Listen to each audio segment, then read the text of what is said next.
Hi dear friends, कैसे हैं आप सब। आई होप आप सभी अच्छे होंगे। तो जैसा कि आज फिर से हम लेकर आए आपके लिए एसएससी जीडी जो रोजगार विद अंकित की जीएस की बुक है। उसमें हम हिस्ट्री के सारे क्वेश्चन, प्रीवियस ईयर क्वेश्चन मैंने प्रीवियस क्लास में आपको करा दिए हैं। तो आज हम भूगोल के जो है, आपके ज्योग्राफी के जो है प्रीवियस ईयर क्वेश्चन की क्लास आज हम डिस्कस करेंगे। तो डियर फ्रेंड्स, अगर अभी तक हमारे चैनल को सब्सक्राइब नहीं किया है तो चैनल को सब्सक्राइब जरूर कर लें और प्रेस के बेल आइकन को जरूर दबा लें। तो चलिए शुरू करते हैं। आज हम भूगोल के प्रीवियस ईयर के क्वेश्चन देखते हैं। चलिए हम देखते हैं पहला क्वेश्चन आपसे क्या कहता है। तो पहला क्वेश्चन की हम बात करेंगे यहाँ पर। तो पहला क्वेश्चन आपसे कहता है, ये पहला क्वेश्चन कहता है आपसे, उकाई बांध जो है किस नदी पर स्थित है। तो एसएससी जीडी जो 1 दिसंबर 2021 को पूछा हुआ क्वेश्चन है आपसे, ये यहाँ पर डेट आपको मेंशन कर दी जाएगी। और अगर आपको पीडीएफ चाहिए तो पीडीएफ के लिए क्या है कि आप जो है डिस्क्रिप्शन बॉक्स में टेलीग्राम ग्रुप को ज्वाइन कर सकते हैं। और अगर आपको वहाँ से लिंक नहीं मिले तो आप यूट्यूब के अबाउट में जाकर वहाँ से टेलीग्राम ग्रुप को ज्वाइन कर सकते हैं। तो डियर फ्रेंड्स, राइट आंसर क्या होगा, उकाई बांध जो है वो ताप्ती नदी पर स्थित है। कहाँ है? ताप्ती नदी पर स्थित है। तो चलिए बात करेंगे यहाँ पर व्याख्या की बात कर लेते हैं। व्याख्या में देख लेते हैं, व्याख्या में कौन कौन से आपका जो है महत्वपूर्ण बिंदु आपके आते हैं। तो मैं यहाँ पर जो है आपका ब्रुश ले लेता हूँ। तो यहाँ पर जो है महत्वपूर्ण बिंदु हम बात करेंगे तो उकाई बांध जो है बल्लभ सागर बांध के नाम से भी जाना जाता है। उकाई बांध को हम बल्लभ सागर बांध के नाम से भी जानते हैं। और ये कहाँ? ताप्ती नदी पर स्थित है। सरदार सरोवर के बाद ये गुजरात राज्य का दूसरा सबसे बड़ा बांध है। सरदार सरोवर के बाद क्या है? गुजरात राज्य का ये सबसे दूसरा बांध जो है। उकाई बांध का प्रयोग तापी जिले के, यानी जो उकाई बांध का हम प्रयोग करते हैं वो तापी जिले के उकाई शहर में बिजली उत्पादन, सिंचाई और बाढ़ नियंत्रण के लिए किया जाता है। यह 300 मेगावाट विद्युत इकाई लगाई गई है। तो डियर फ्रेंड्स, आगे बात करते हैं महत्वपूर्ण बिंदु। महत्वपूर्ण बिंदु में देख लेते हैं कौन कौन से आपके जो हैं बांध है। तो यहाँ पे सोमाशिला बांध जो है आंध्र प्रदेश पेनार नदी पर स्थित है। टेहरी बांध आपसे पूछा जाए तो उत्तराखंड में स्थित है। कहाँ? भागीरथी नदी पर। हीराकुंड बांध अगर आपसे पूछा जाए तो ये उड़ीसा में है, महानदी पर। फरक्का बांध आपसे पूछा जाए तो पश्चिम बंगाल में है, ये हुगली नदी पर है। सलाल बांध परियोजना आपकी कहाँ है? जम्मू कश्मीर, चिनाब नदी पर है। उरी आपसे पूछा जाए, उरी बांध तो कहाँ है? जम्मू कश्मीर में। कहाँ? कौन सी नदी पर? झेलम नदी पर। बढ़ेंगे नेक्स्ट यहाँ पर। नेक्स्ट देख लेते हैं भांकड़ा जो नौगल बांध है वो आपका हिमाचल प्रदेश, सतलज नदी पर है। रेहंद बांध जो है आपका उत्तर प्रदेश, रेहंद नदी पर है। रेहंद बांध कहाँ है? उत्तर प्रदेश और रेहंद नदी पर है। माता टीला बांध आपका उत्तर प्रदेश में है, बेतवा नदी पर। मेथन बांध की बात आपसे करी जाए तो झारखंड में ये पड़ता है, किसी बराकर नदी पर। जवाहर सागर बांध अगर आपसे पूछा जाए तो मध्य प्रदेश, चंबल नदी में ये पड़ता है। तो बात करेंगे है नेक्स्ट। नेक्स्ट आता है नागार्जुन बांध आपका कहाँ पड़ता है? तेलंगाना में, कृष्णा नदी पर। इडुक्की बांध आपसे पूछा जाए कहाँ पड़ता है? केरल हो गई, पेरियार नदी पर। डियर फ्रेंड्स, ये महत्वपूर्ण बांध है जो आपको मैंने यहीं करा दिए हैं, जो कि बहुत ही ज़्यादा इंपॉर्टेंट है। बढ़ेंगे सेकंड क्वेश्चन। सेकंड क्वेश्चन आपसे कहता है यहाँ पर, सेकंड क्वेश्चन आपसे कहता है निम्नलिखित में से कृष्णा नदी की सहायक नदी कौन सी है। आपको बतानी है कि जो कृष्णा नदी की सहायक नदी कौन सी है। तो डियर फ्रेंड्स, आंसर इसका होगा जो घाट प्रवाह है वो कृष्णा नदी की क्या है? सहायक नदी है। बात करेंगे यहाँ पर महत्वपूर्ण नदियाँ जो हैं, सहायक नदियाँ देख लेते हैं कि कौन कौन सी नदियाँ और उनकी सहायक नदी कौन कौन सी है। बात करेंगे गंगा नदी की सहायक नदी। तो गंगा नदी की गोमती हो जाएगी, घाघरा, गंडक, कोसी और यमुना, सोन। ये किसकी है? सारी की सारी गोमती है, घाघरा है, गंडक है, कोसी और यमुना और सोन किसकी है? गंगा की सहायक नदी है। बात करेंगे यमुना की सहायक नदी, तो यहाँ आएगी आपका चंबल है, सिंध है, केन है, बेतवा है, हिंडन है और टोंस है। चंबल, सिंध, केन, बेतवा, हिंडन, टोंस किसकी है? ये आपकी यमुना नदी की है। बात करें कृष्णा नदी की, तो घाट प्रवाह और तुंगभद्रा और वेदावली, कोयना और माल प्रवाह, ये आपकी कौन कौन सी किसकी नदी है? कृष्णा नदी की सहायक नदी है। कौन कौन सी? घाट प्रवाह, तुंगभद्रा, वेदावली, कोयना और माला प्रवाह। बात करेंगे कावेरी नदी की। कावेरी नदी की कौन कौन सी है? हेमावती, भवानी, काबानी और आकीवती। यानी कावेरी की जो क्या कहते हैं आपकी सहायक नदी है वो हेमावती है, भवानी है, काबिनी और अकीवती है। बात करेंगे नर्मदा नदी की, जो है आपकी कौन कौन सी सहायक नदी है। तो अमरावती हो जाएगी, भूखी और तवा। अमरावती, भूखी और तवा नर्मदा नदी की जो है सहायक नदी है। बात करेंगे दामोदर नदी की सहायक बराकर और कानौर। बराकर और कानौर जो है आपकी किसकी नदी है? तो आप बताएंगे कि जो है आपकी दामोदर नदी की सहायक नदी है। तो बात करेंगे यहाँ पर नेक्स्ट नेक्स्ट जो आपका चंबल नदी। चंबल नदी की आपसे पूछा जाए सहायक नदी कौन सी है, तो बनास है, शिप्रा है, पार्वती है और मेज है। तो राइट आंसर यहाँ पे इसके हो जाएंगे। बढ़ते हैं question number third. Question number third आपसे क्या कहता है? क्वेश्चन नंबर थर्ड आपसे कहता है भाई, गर्म महासागरीय धाराएं रिक्त के निकट उत्पन्न होती हैं और ये ध्रुवों की ओर गतिमान होती हैं। कहाँ पर? तो ये कहाँ उत्पन्न होती हैं? भूमध्य रेखा के निकट उत्पन्न होती हैं गर्म महासागरीय धाराएं। तो बढ़ेंगे यहाँ पर नेक्स्ट नेक्स्ट देख लेते हैं प्रमुख धाराएं कौन कौन सी हैं। डियर फ्रेंड्स, बहुत ही ज़्यादा इंपॉर्टेंट टॉपिक है, आप देख सकते हैं एसएससी जीडी के लिए 100% कह सकता हूँ कि इसी में से आपके लिए क्वेश्चन मिल जाएगा। तो यहाँ बात करेंगे प्रमुख धाराएं। अटलांटिक महासागर की जलधाराएं, ये अटलांटिक महासागर की जलधाराएं। खाड़ी की उत्तर स्ट्रीम कौन सी है? गर्म है। ब्राज़ील धर्म जो धारा है वो कैसी है? गर्म है। केनरा धारा है वो ठंडी धारा है। लेब्राडोर धारा कैसी है? ठंडी है। ग्रीनलैंड कैसी है? ठंडी धारा है। और फॉकलैंड कैसी है? ये ठंडी धारा है। बात करेंगे यहाँ पर नेक्स्ट प्रशांत महासागर की आपकी आ जाती है। तो प्रशांत महासागर की जलधारा है। अलास्का की धारा जो है गर्म है। किरोशियो की जो धारा है जापान में वो भी गर्म है। बात करेंगे यहाँ पर जो है आपका नेक्स्ट आती है आपकी, इसमें बात करते हैं यहाँ पर उत्तरी प्रशांत जो है गर्म है। पूर्वी ऑस्ट्रेलिया धारा गर्म होती है। हम्बोल्ट की धारा ठंडी होती है। और क्यूरल की धारा कैसी है? ठंडी है। तो बात करेंगे यहाँ पर नेक्स्ट क्वेश्चन आता है आपका। नेक्स्ट क्वेश्चन आता है 4 नंबर। 4 नंबर क्वेश्चन आपसे कहता है भारत के कितने राज्य की सीमा सिक्किम से जुड़ी है? जो भारत के कितने राज्य हैं जिनकी सीमा जो है सिक्किम से जुड़ी हुई? तो डियर फ्रेंड्स, सिक्किम से कितने राज्य जुड़े हैं भारत के? तो एक राज्य जुड़ा हुआ है सिक्किम से। तो बात करेंगे यहाँ पर जो है महत्वपूर्ण बिंदु देख लेते हैं। महत्वपूर्ण बिंदु में क्या है कि अंतर्राष्ट्रीय सीमा पर भारतीय राज्य की सूची। अफगानिस्तान जम्मू कश्मीर से जुड़ा हुआ है। जम्मू कश्मीर से जुड़ा हुआ है। भूटान किससे जुड़ा हुआ है? पश्चिम बंगाल से, सिक्किम से, अरुणाचल प्रदेश से और असम से। भूटान जो है पश्चिम बंगाल, सिक्किम, अरुणाचल प्रदेश और असम से जुड़ा हुआ है। बांग्लादेश किससे जुड़ा हुआ है? पश्चिम बंगाल से, मिजोरम, मेघालय, त्रिपुरा और असम से। 5 राज्यों से बांग्लादेश यहाँ पर जुड़ा हुआ है। तो डियर फ्रेंड्स, यहाँ पर देखते हैं नेक्स्ट। तो नेक्स्ट की बात करेंगे। नेक्स्ट आता है आपको बांग्लादेश। बांग्लादेश जैसा कि मैंने बताया आपको पश्चिम बंगाल, मिजोरम, मेघालय और त्रिपुरा और असम से जुड़ा हुआ है। तो बढ़ेंगे नेक्स्ट। यहाँ पर आपका आता है चीन। चीन कितने राज्यों के साथ सीमा लगाता है? तो बताओगे जम्मू कश्मीर, हिमाचल प्रदेश, उत्तराखंड, सिक्किम और अरुणाचल। ये भी 5 राज्यों से सीमा लगाता है। बात करेंगे यहाँ मेघालय की। तो मेघालय अरुणाचल प्रदेश से, नागालैंड से, मणिपुर और मिजोरम से सीमा लगाता है। अब आती है नेपाल की बात। नेपाल कहाँ किन किन से सीमा लगाता है? तो आप बताएंगे बिहार से, उत्तराखंड से, उत्तर प्रदेश से, सिक्किम से और पश्चिम बंगाल से ये नेपाल सीमा लगाता है। बात करेंगे पाकिस्तान की सीमा किस किस से, कौन कौन से राज्य से लगती है? तो आप बताएंगे जम्मू कश्मीर से लगती है, पंजाब से लगती है, राजस्थान से, गुजरात से लगती है। तो डियर फ्रेंड्स, यहाँ तक अच्छी तरीके से समझ में आ रहा होगा। सारे के सारे जो है मैं आपको कंप्लीटली थ्योरी जो है आपको कराते जा रहा हूँ। तो चलिए बढ़ते हैं नेक्स्ट क्वेश्चन पर। तो नेक्स्ट क्वेश्चन आपका आता है पाँचवा क्वेश्चन आपसे क्या कहता है? पाँचवा क्वेश्चन आता है। तो फिफ्थ क्वेश्चन कहता है छत्तीस का स्थापना दिवस कब मनाया जाता है? जो छत्तीसगढ़ है, सॉरी, छत्तीसगढ़ का स्थापना दिवस कब मनाया जाता है? तो आपको ये बताना है। तो ये मनाया जाता है 1 नवंबर को। तो 1 नवंबर 2002 को छत्तीसगढ़ की स्थापना दिवस मनाया जाता है। छत्तीसगढ़ देश के 26वें राज्य के रूप में दर्ज हो गया था। 26वें राज्य के रूप में हमने इसको दर्ज कर लिया था 1 नवंबर 2000 को। तो बात करेंगे महत्वपूर्ण बिंदु देख लेते हैं। प्रमुख राज्यों की स्थापना दिवस। आंध्र प्रदेश का आपसे पूछ लिया स्थापना दिवस कब है? तो 1 नवंबर 1956 को। अरुणाचल का कब का है? तो आप बताओगे 20 फरवरी 1987 को अरुणाचल का है। बात करेंगे यहाँ गोवा का स्थापना दिवस कब है? तो आप बताएंगे गोवा दिवस कब मनाया जाता है? तो 30 मई 1987 को मनाया जाता है। गुजरात का गुजरात दिवस 1 मई 1907 को मनाया जाता है। हरियाणा दिवस कब मनाया जाता है? 1 नवंबर 1966 को। झारखंड दिवस कब मनाया जाता है? 15 नवंबर 2000 को। महाराष्ट्र दिवस कब मनाया जाता है? तो 1 मई 1960 को। उत्तराखंड दिवस कब मनाया जाता है? 9 नवंबर 2000 को। बात करेंगे 6 नंबर क्वेश्चन। 6 नंबर क्वेश्चन आपसे कहता है निम्नलिखित में से मृदा संरक्षण की एक विधि है। इनमें से बताना है कि मृदा संरक्षण की कौन सी विधि है। शेल्टर बेल्ट है, इंटरक्रॉपिंग है, रॉकी डैम है या सीढ़ीदार खेत बनाना है? तो राइट आंसर होगा सीढ़ीदार खेत बनाना है मृदा संरक्षण की। तो बात करेंगे यहाँ पर 7वां क्वेश्चन आपका आता है उत्तराखंड का स्थापना दिवस कब है? तो मैंने आपको बताया अभी 9 नवंबर को इसका जो है आपको उत्तराखंड दिवस मनाते हैं। तो चलिए बात करते हैं 8 नंबर क्वेश्चन। 8 नंबर क्वेश्चन कहता है निम्नलिखित में से कौन सी श्रीलंका की पहली आधिकारिक भाषा है? श्रीलंका की आधिकारिक भाषा आपको बताना है। तो इनमें से आपकी कौन सी मिलेगी? सिंहली जो है आपकी श्रीलंका की आधिकारिक भाषा है। बात करेंगे महत्वपूर्ण बिंदु में देख लेते हैं। प्रमुख देशों की राजभाषाएं कौन सी हैं? भारत की राजभाषा हिंदी आप बता सकते हैं। पाकिस्तान की राजभाषा कौन सी है? उर्दू है। भूटान की राजभाषा जोंगखा है। और आपके इजराइल की भाषा जो है हिब्रू है। हिब्रू कहाँ की? इजराइल की है। बात करेंगे यहाँ क्वेश्चन नंबर 9। क्वेश्चन नंबर 9 आता है आपका नर्मदा नदी मध्य प्रदेश में रिक्त से निकलती है। जो नर्मदा नदी है वो मध्य प्रदेश के कहाँ से निकलती है? तो बताओ अमरकंटक की पहाड़ियों से ये नदी निकलती है। कहाँ से निकलती है नर्मदा नदी? अमरकंटक की पहाड़ियों से निकलती है। बात करेंगे क्वेश्चन नंबर 10। क्वेश्चन नंबर 10 आपसे कहता है निम्नलिखित में से कौन सा मृदा निर्माण का कारक नहीं है? आपको बताना है कि इनमें से हम मृदा का कारण निर्माण का जो कारक है वो नहीं है।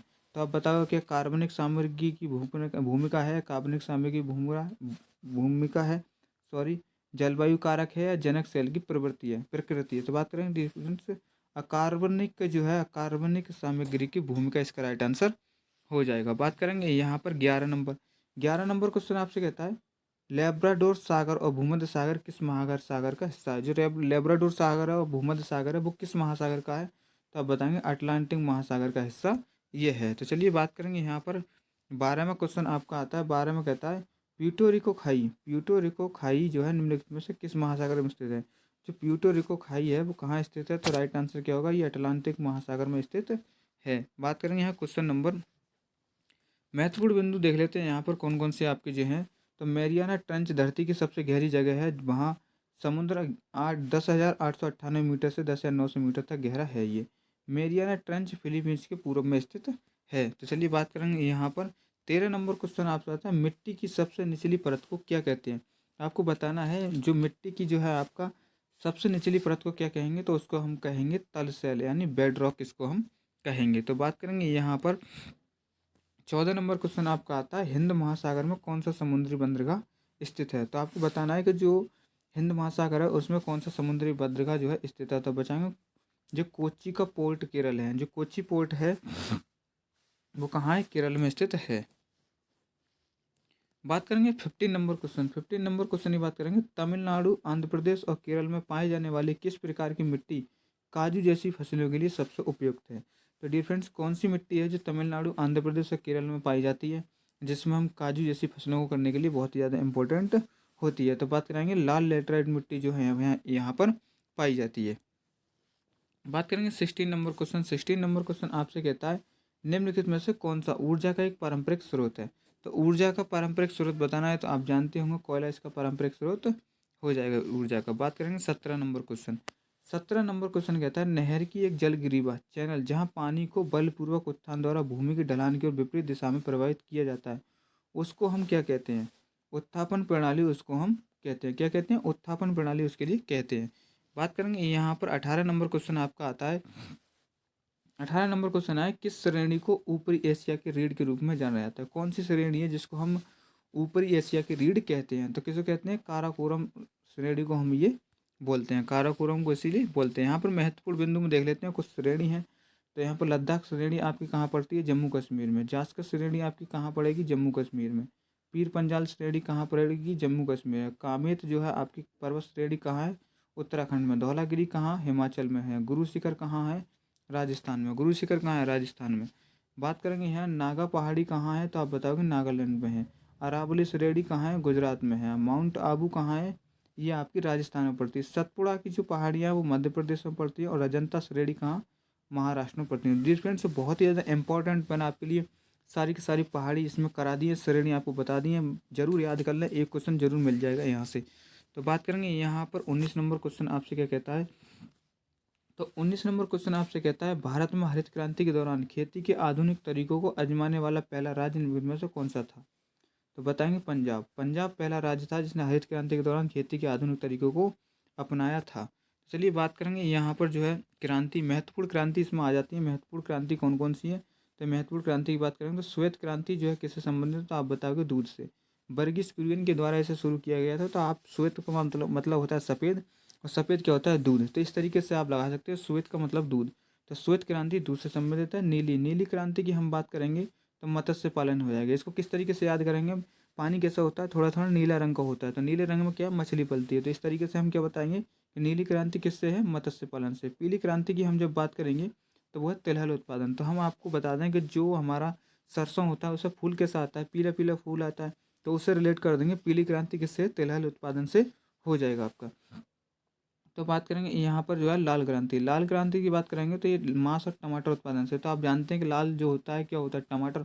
टमाटर लाल होता है तो लाल क्रांति हो जाएगी किससे, मांस और टमाटर से। गोल क्रांति की जब हम बात करेंगे तो गोल क्रांति होती है आलू उत्पादन से। आलू कैसे होता है, गोल। तो आलू को हम गोल से रिलेटेड करके बोल सकते हैं कि जो गोल क्रांति वो आलू से संबंधित है। सुनहरी क्रांति की बात आती है तो वो किससे संबंधित है, फल से। सुनहरी क्रांति किससे संबंधित है, आप बताओगे फल से संबंधित है। बात करेंगे 20 नंबर क्वेश्चन। 20 नंबर क्वेश्चन आपसे कहता है भारत का सबसे लंबा नदी पुल ढोला सादिया निम्नलिखित में से किस नदी पर बनाया गया है। जो ढोला सादिया आपका लंबा नदी पुल है वो किस नदी पर बनाया गया है। तो डियर फ्रेंड्स, आंसर की बात करेंगे तो ये कहाँ बनाया गया, ये ब्रह्मपुत्र नदी पर बनाया गया है। ब्रह्मपुत्र नदी पर इसे बनाया गया है। 21 नंबर क्वेश्चन आपका आता है, निम्नलिखित में से किस राज्य में एक आधिकारिक रामसर स्थल लोनार झील स्थित है? जो लोनार झील है, एक आधिकारिक रामसर स्थल है, वो कहाँ पर स्थित है? तो आप बताओगे महाराष्ट्र में ये स्थित है। बात करेंगे नेक्स्ट क्वेश्चन। नेक्स्ट क्वेश्चन की बात करेंगे यहाँ पर 22 नंबर क्वेश्चन आपसे क्या कहता है? 22 क्वेश्चन आपसे कहता है कि बारालाचा दर्रे के दोनों किनारों से निकलने वाली दो जल धाराएं चंद्र और भागा निम्नलिखित में से किस नदी को बनाती है? तो डियर फ्रेंड्स, ये जो बारालाचा दर्रा है, इसके दोनों किनारों से एक दो ये आपकी जो दो जल धाराएं निकलती हैं, जिसका नाम है चंद्र और भागा। निम्नलिखित में से कौन सी नदी बनाती हैं? ये दोनों मिलकर एक नदी बनाती हैं। तो कौन सी नदी बनाती हैं? तो आप बताओगे चेनाब नदी ये मिलकर बनाती हैं। बात करेंगे 23 नंबर क्वेश्चन की। तो 23 नंबर क्वेश्चन आपसे क्या कहता है, भारत में निम्नलिखित में से कौन सा संग्रहालय घटक स्थित है? कटक में स्थित है, सॉरी। निम्नलिखित में से बताना है कि कौन सा संग्रहालय जो है कटक में स्थित है। तो बताना है आपका, तो जो कटक में संग्रहालय स्थित है वो है नेताजी जन्म स्थान संग्रहालय। कौन सा? नेताजी जन्म स्थान संग्रहालय कहाँ स्थित है? आप बताओ। कटक में स्थित है। तो बता दूं डियर फ्रेंड्स, महत्वपूर्ण जो है आपके संग्रहालय कौन कौन से हैं। तो महत्वपूर्ण बिंदु में बात कर लेते हैं। महत्वपूर्ण संग्रहालय में बात करेंगे राष्ट्रीय संग्रहालय। तो राष्ट्रीय संग्रहालय कहाँ है? राष्ट्रीय दिल्ली में। आप बताओगे राष्ट्रीय जो हमारी राजधानी है दिल्ली, वहाँ से रिलेट कर सकते हो। राष्ट्रीय संग्रहालय दिल्ली में है। भारतीय संग्रहालय कहाँ है आपका? कोलकाता में। भारतीय की बात आए तो आप बताओगे कोलकाता में। सालार जंग कहाँ है? सालार जंग तो ये बताओगे हैदराबाद में है। प्रिंस ऑफ वेल्स संग्रहालय, प्रिंस ऑफ वेल्स संग्रहालय आप बताएंगे कहाँ है? मुंबई में स्थित है।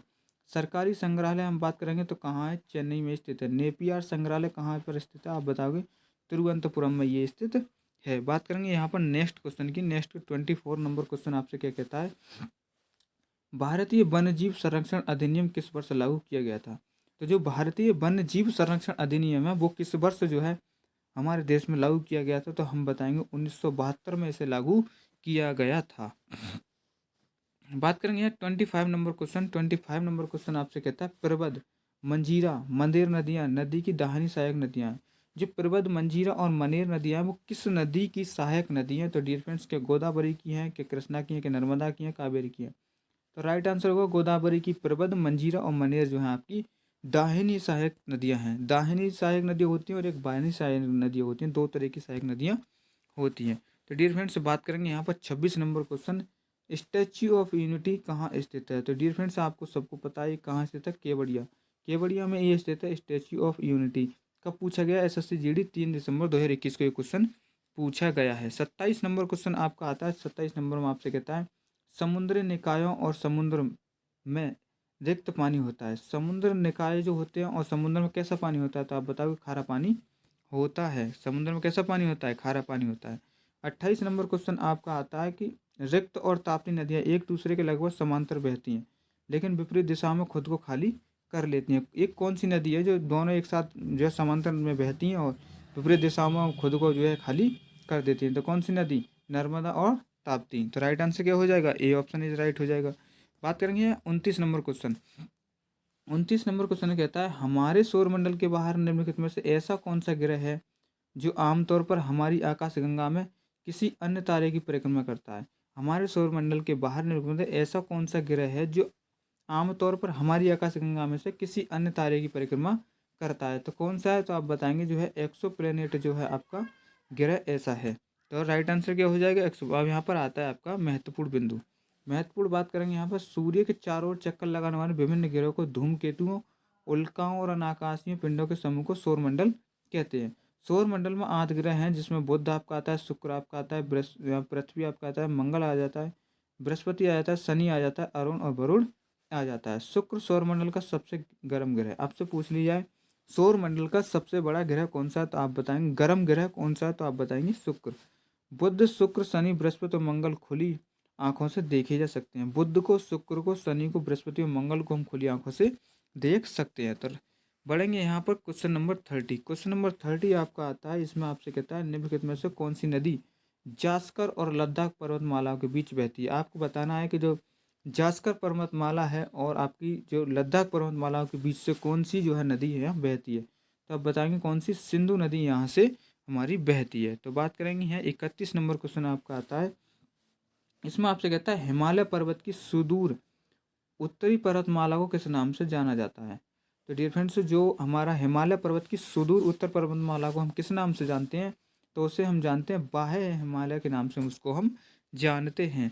तो बात करेंगे यहाँ पर 32 नंबर क्वेश्चन आपसे क्या कहता है। 32 नंबर क्वेश्चन आपसे कहता है किस प्रकार की मिट्टी में पानी की अधिकतम मात्रा बनी रहती है। तो आपको बताना है कि यहाँ पर किस प्रकार की मिट्टी है जो पानी की अधिकतम मात्रा उसमें बनी हुई होती है। तो बताएंगे चिकनी मिट्टी में क्या है कि पानी की अधिकतम मात्रा बनी हुई होती है। तो चलिए बात करेंगे 33 नंबर क्वेश्चन की। 33 नंबर क्वेश्चन आपसे क्या कहता है, इनमें से कौन सी भू संसाधनों के उत्पादन और उपभोक्ता हैं। आपको बताना है कि भू संसाधन के उत्पादन और उपभोक्ता कौन है, कि मानव है, पौधे हैं, सरीसृप है, ग्रह हैं। तो राइट आंसर क्या होगा इसका, मानव इसका राइट आंसर हो जाएगा। बात करेंगे 34 नंबर क्वेश्चन आपका आता है, जिसमें आपसे कहता है दिलवाड़ा और जरगा पर्वत चोटियां निम्नलिखित में से किस राज्य में स्थित है। तो आपको बताना है जो दिलवाड़ा और जरगा पर्वत चोटियां हैं वो किस राज्य में स्थित है। तो आप बताओगे ये कहाँ स्थित है, तो आप बताओगे राजस्थान में ये स्थित है। तो यहाँ पर व्याख्या की बात देख लेते हैं, कितनी कितनी इनकी ऊंचाई है। दिलवाड़ा पर्वत चोटी राजस्थान में स्थित है, जिसकी ऊंचाई 1442 जो है मीटर है। और जरगा पर्वत चोटी राजस्थान के उदयपुर जिले में है, जिसकी ऊंचाई कितनी है, 1431 मीटर है। बात करें गुरु शिखर कहाँ की है, तो ये भी राजस्थान की सबसे बड़ी पर्वत चोटी है। इसकी लंबाई यहाँ पर जो है ऊंचाई कितनी है, 1722 मीटर इसकी ऊंचाई है। बात करेंगे 35 नंबर क्वेश्चन। तो 35 नंबर क्वेश्चन आपसे कहता है तराई और नोवा नदियाँ किस भारतीय राज्य में बहती हैं। जो तराई और नोवा नदियाँ हैं वो किस राज्य में बहती हैं। तो आप बताएंगे अरुणाचल में ये दोनों नदी बहती हैं। चलिए बात करेंगे यहाँ पर आपका 36 नंबर। 36 नंबर आता है रंगनथीपट्टनम पक्षी अभ्यारण्य कहाँ है। रंगनथीपट्टनम जो पक्षी अभ्यारण्य है वो कहाँ स्थित है, तो आप बताओ कर्नाटक में ये स्थित है। कहाँ स्थित है, कर्नाटक में। बात करेंगे 37 नंबर क्वेश्चन। तो 37 नंबर क्वेश्चन आपसे कहता है निम्नलिखित में से कौन सी पहाड़ी आंध्र प्रदेश में स्थित है। आपको बताना है आंध्र प्रदेश में कौन सी पहाड़ियाँ स्थित हैं। तो आंध्र प्रदेश में डिफरेंट जो पहाड़ियाँ हैं वो ए ऑप्शन इज राइट हो जाएगा। पालकोड़ा की पहाड़ियाँ कहाँ स्थित है, आप बताओगे आंध्र प्रदेश में स्थित ये है। बात करेंगे 38 नंबर क्वेश्चन। तो 38 नंबर क्वेश्चन आपसे कहता है निम्नलिखित में से कौन सी नदी अरब सागर में गिरती है। तो बताना है कि अरब सागर में कौन सी नदी गिरती है। तो अरब सागर में कौन सी गिरती है, ये नर्मदा नदी जो है अरब सागर में गिरती है। बात करेंगे यहाँ पर 39 नंबर क्वेश्चन आपका आता है। 39 नंबर क्वेश्चन कहता है छतों पर वर्षा जल संचयन को अनिवार्य बनाने वाला भारत का पहला और एकमात्र राज्य निम्न में से कौन सा है। तो जो छतों पर वर्षा जल होता है उसके संचयन को अनिवार्य बनाने वाला भारत का ऐसा कौन सा राज्य है, एकमात्र राज्य बताना है। तो कौन सा है, तमिलनाडु ये राज्य हमारा है, जो कि वर्षा के पानी को, छतों के पानी को संचय करने में प्रयास करता है। 40 नंबर क्वेश्चन आता है और आज का लास्ट क्वेश्चन है मिट्टी की नमी को बनाए रखने के लिए पौधों के बीच खाली जमीन को कार्बनिक पदार्थों की परत से ढकने की प्रक्रिया को क्या कहते हैं। तो डियर फ्रेंड्स जो मिट्टी की नमी को बनाए रखना है हमें, तो पौधे के बीच खाली जमीन जो रह जाती है कार्बनिक पदार्थों की परत से हम ढकने की प्रक्रिया को क्या कहते हैं। तो उसे कहते हैं मल्चिंग, यानी मल्चिंग उसको हम कहते हैं। तो डियर फ्रेंड्स क्लास कैसी लगी हमें कमेंट बॉक्स में ज़रूर बताएं। इसकी पीडीएफ आपको क्या है टेलीग्राफ में मिल जाएगी, वहाँ से डिस्क्रिप्शन में जाइए, वहाँ से चैनल को जो है आप ज्वाइन कर लीजिए। और अभी तक हमारे चैनल को सब्सक्राइब नहीं किया तो चैनल को सब्सक्राइब कर लीजिए। तो जय हिंद, जय भारत, भारत माता की जय।